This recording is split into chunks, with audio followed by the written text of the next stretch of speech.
तो भारत की जबरदस्त बल्लेबाजी के बाद इस सेमीफाइनल में भारत का एक कदम जो है दरवाजे के अंदर है। इस वक्त 20 ओवर का खेल खत्म हुआ है। इंडिया 253, यानी कि इंग्लैंड अगर 254 रन चेज कर दे, जो आप जानते हैं T20 मैच में, और वो भी वर्ल्ड कप सेमीफाइनल में आसान नहीं होता, तो ही इंग्लैंड को फाइनल की टिकट मिलेगी। लेकिन फिलहाल भारत ने जो बल्लेबाजी की है आज, धुआंधार, ताबड़तोड़, आज जितने भी अल्फाज आप बोल दें वो कम है। आज इंडिया इस वर्ल्ड कप में पहली बार इंडिया की तरह खेलता दिखा। संजू सैमसन, जिन्होंने पिछले मैच में 97 नॉट आउट बनाए थे, आज उन्होंने 89 रन की पारी खेली। शिवम दुबे ने भी 43 रन बनाए, और उनके अलावा जो बल्लेबाज आया वो 23 रन बनाता रहा। अंत में इंडिया ने बनाए हैं 253, 253, यानी कि इंग्लैंड के पास अब बहुत मुश्किल 254 रन की चुनौती होगी। जबरदस्त बल्लेबाजी भारत की, और जैसे मैं कह रहा था, अभिषेक शर्मा, जिन पे बहुत कुछ निर्भर करता था, वो तो जल्दी आउट हो गए, लेकिन भारत रुका नहीं। संजू सैमसन ने इस वर्ल्ड कप में भारत की तकदीर बदली थी जब उन्होंने आखिरी मैच जिताया। आज 42 गेंदों में उन्होंने बनाए 89 रन, 18 गेंदों में 39। ईशान किशन ने इतनी जबरदस्त बैटिंग उन्होंने भी की, और फिर शिवम दुबे को नंबर 4 भेजना एक मास्टर स्ट्रोक था। उन्होंने 25 गेंद में 43 बनाए, सूर्य 6 में 11, हार्दिक 12 में 27, और तिलक वर्मा ने 7 में बनाए थे 21। लेकिन अंत में भारत 253। मदन जी, क्या मैं ये कह सकता हूं कि एक पैर दरवाजे के अंदर सेमीफाइनल में भारत का हो चुका है? डेफिनेटली मैं समझता हूं कि एक पैर तो हो चुका है। देखिए इतना बड़ा टोटल चेज करना बड़ा मुश्किल है। इसका मतलब क्या है कि देखिए 20 ओवर में आपको एवरेज निकालनी है 12.5 के करीब, 12.5 के करीब आपने एवरेज निकालनी है। तो वो एवरेज को अगर आप चेज करते चले जाएंगे, उसमें विकेट गिरने का भी ज़्यादा चांसेस हो जाएंगे।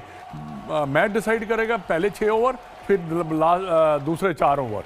10 ओवर में मैच डिसाइड हो जाएगा कि किस तरफ ये मैच जा रहा है। पर ये है कि इंडिया ने जो बैटिंग की है आज जैसे आपने अभी कहा कि ये जो बैटिंग है, जैसे हम जानते हैं इंडिया को की बैटिंग जैसे करते हैं वहाँ 2020 क्रिकेट में, वो आज उन्होंने दिखाई। और दूसरी एक और बात मैं कहना चाहूँगा कि विकेट बहुत अच्छा है, विकेट वाकई बहुत अच्छा। लेकिन फिर वही बात है ना मदन जी, इस विकेट पे शायद एक अच्छा टॉस हारा इंडिया, क्योंकि आप कह तो देते हैं बाद में हम भी पहले बैटिंग करते हैं, बट शायद इंडिया अगर टॉस जीतता तो वो भी पहले गेंदबाजी करता। अब इस तरह की विकेट पे आपके स्टार्ट पे बहुत निर्भर करता है। और पावर प्ले के बाद, पावर प्ले तक इंडिया एक विकेट गंवा चुका था, 67 ये पावर प्ले में रन्स थे। लेकिन अगले 9 ओवर में इंडिया ने 110 रन बनाए। अगले 9 ओवर में इंडिया ने 110 रन बनाए, और उसके बाद अगर आप देखें आखिरी 5 में भी इंडिया ने तकरीबन 76 रन बनाए हैं। यानी कि किसी वक्त इंडिया रुका ही नहीं। 7 विकेटें जरूर गिरी, लेकिन शायद ये वही T20 का फॉर्मूला मदन जी, एक खिलाड़ी और उसके इर्द गिर्द बाकी। भले ही आपने 22 रन बनाए, 27 रन बनाए, 32 रन बनाए, लेकिन आपको रुकना नहीं है। जो इंडिया का T20 का 1.5 साल से फॉर्मूला था, आज वो फॉर्मूला नजर आया। देखिए रुकना इसलिए नहीं है कि आपको वो एवरेज निकालते चले जाना है जो कि आपको जिन्होंने आपको ओपनर जो है, जिन्होंने अच्छा स्टार्ट दिया है, जैसे जो भी बल्लेबाज आया उसने उसी एवरेज 7, 8, 10 की एवरेज से वो खेलते चले गए हैं। क्योंकि अगर मोमेंटम रुकता है तो फिर प्रॉब्लम आती है, अगर विकेट गिरते हैं तब भी प्रॉब्लम आती है। बट इंडियन ने जो बैटिंग की है, इंडियन बैट्समैन ने, उन्होंने मोमेंटम अपने तरफ ही रखा। उसने हर ओवर में जो 10-12 रन की एवरेज थी वो निकालते चले गए। और आज ना सबसे अच्छी बात क्या हुई है, बड़ी क्लीन हिटिंग हुई है। देखिए मजा तब आता है जब संजू सैमसन बैटिंग कर रहे हैं, क्रिकेटिंग शॉट खेल रहे हैं जी। बहुत अच्छा लगता है कि जब आप सीधा खेलते हैं। मदन जी वो देखिए, नितिन आपको वानखेड़े स्टेडियम के बाहर दिख रहे हैं, और नितिन आपके साथ जो फैंस हैं, ये वो बदकिस्मत फैंस हैं, मैं मानता हूं, जो बेचारे आज मैदान के अंदर नहीं है। लेकिन आप इनको बता दीजिए कि 19 छक्के मारे भारत ने, 254 टू विन। क्या कोई चांस है इंग्लैंड का नितिन, या गेम ओवर?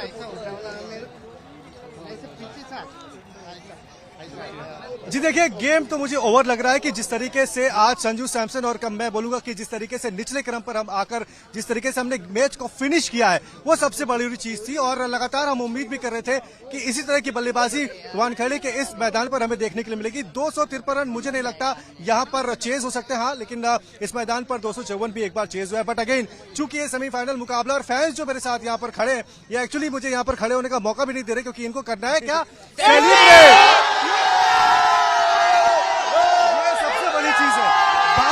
भारत की ये जीत, ये फैंस पक्की मान रहे हैं। अब आप देखिए कि किस तरीके से फैंस का जो जोश है वो फुल ऑन हाई है। यहाँ पर सिर्फ और सिर्फ एक ही चीज है कि आज भारत को जीत मिले और यहाँ से इस मैच को जीतकर ये टीम यहाँ से एक कॉन्फिडेंस के साथ निकले अहमदाबाद, जहां पर आपको फाइनल का मुकाबला खेलना है। लेकिन आज संजू सैमसन की वो पारी देखिए, संजू सैमसन वही खिलाड़ी है जिन्होंने इनिशियल मैचेस खेलने का मौका नहीं मिला था, लेकिन जब संजू सैमसन को मौका मिला संजू ने करके दिखाया। चाहे वो दिल्ली में 8 गेंदें खेली हो या फिर उसके बाद आप कोलकाता की पारी देख लीजिए, और आज भी Sanju Samson original tempo setter इस टीम इंडिया के हैं। अब उन्होंने ये बेहतर तरीके से साबित कर दिया है और फैंस का ये जोश आपको साफ नजर आ रहा है कि यहाँ उम्मीदें अब पूरी हो चुकी हैं।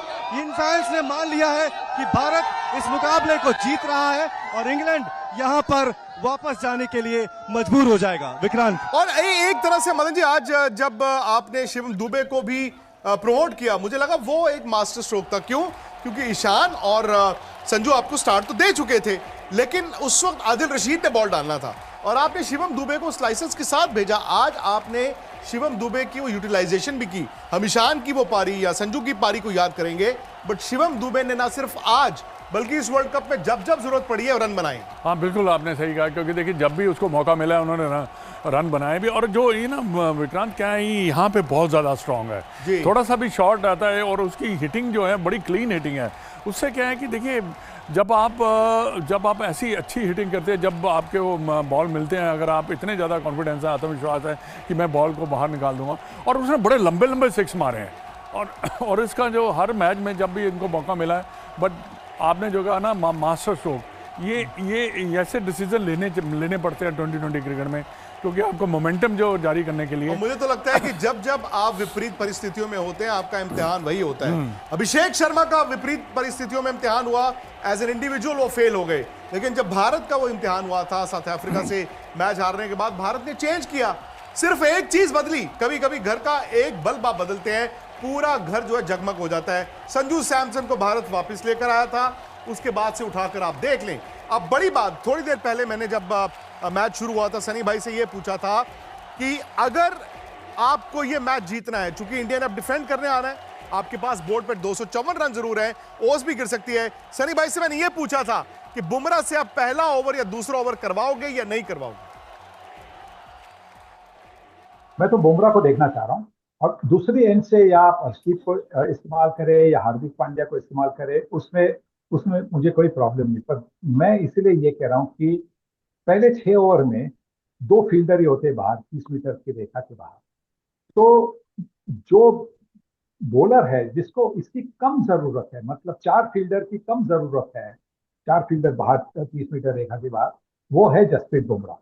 तो इसीलिए, और गेंद जब नहीं हो, गेंद की सिलाई जब कड़क हो, तब उनके हाथों में गेंद देना बहुत अहम होता है, क्योंकि वो विकेट ले सकते हैं। अगर वो पहले 6 ओवर में 2 ओवर करते, पहले जो पावर प्ले के 6 ओवर है वहां पे 2 ओवर करते, 2 ओवर में भले वो 1 विकेट लेते, फिर सिर्फ 10 रन देते, तो उसका मतलब है कि उन्होंने इंग्लैंड की बैटिंग को थोड़ा सा बैकफुट पे डाला।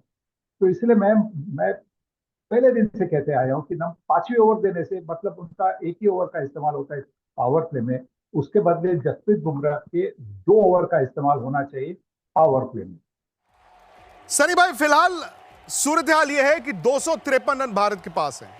अगले 20 ओवर या ये कहीं कि 1 घंटा 40 मिनट भारत की तकदीर बदल सकते हैं, इतिहास भी बदल सकते हैं, क्योंकि भारत फाइनल के लिए खेल रहा है, भारत उस क्राउन को डिफेंड करने के लिए खेल रहा है। लेकिन फिलहाल आज सेमीफाइनल जीत के फाइनल की टिकट मिल सकती है। बोर्ड पर इतने रन है कि यहां से इंग्लैंड कुछ इम्पॉसिबल जैसी बल्लेबाजी कर दी तो ही वो भारत को बाहर कर सकता है।